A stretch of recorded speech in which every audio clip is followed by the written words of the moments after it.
Let's get more on this now with Omer Ozkizilcik, a security analyst and non-residential fellow at the Atlantic Council. He joins us now from Ankara. Really good to have you with us, Omer. Let's begin with this high-profile visit of the Turkish foreign minister to Damascus. All eyes are obviously on Syria's new administration right now, with a lot of world powers calling for an inclusive administration. How can Turkey help this new Syrian administration form a government that will likely include all minorities and be, I guess, palatable in the eyes of the world? So we have to first understand who came into power in Damascus and who did not support them and who abandoned them in the recent years. Literally everyone except Turkey. And therefore, any call from the international community towards Damascus is perceived maybe positively, but also with a grain of salt and with some suspicions, except for Turkey, because Turkey has not abandoned the Syrian rebels for years and has continued its support for them. So Turkey is the most trusted state actor by the new government in Damascus. And therefore, Turkey will play an important role in sending the right message to Damascus, in convincing Damascus to be more inclusive, to respect the minorities, and to establish a working and smooth transition in Syria. And here we see that the new government in Damascus is rather keen on having a more inclusive approach and a respect towards the minorities. We see Christmas being celebrated in Damascus across Syria. We see that minorities from the Druze and the Christians and the Alawites are all speaking with the new government in Damascus, and that they are all received in the presidential palace.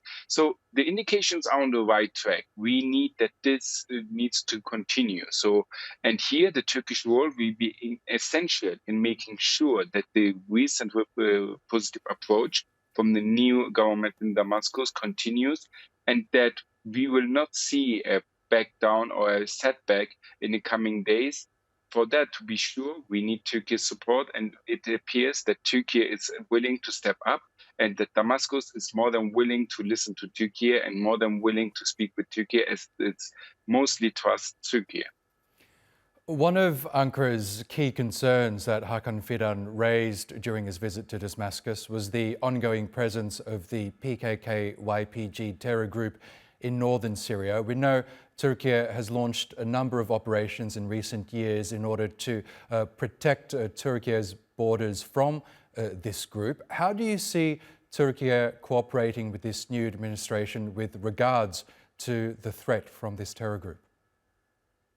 So we have to understand that we have a new paradigm in Syria now. With the change of an administration in Syria, there is no longer the Assad regime, Iran and Russia that can protect the YPG terror group.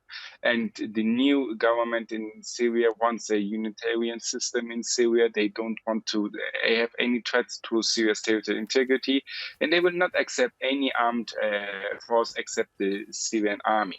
So the new Syrian army. So therefore, there is a huge overlap of interest between Damascus and Ankara, and we will see that this cooperation will only continue to grow in the coming days and weeks.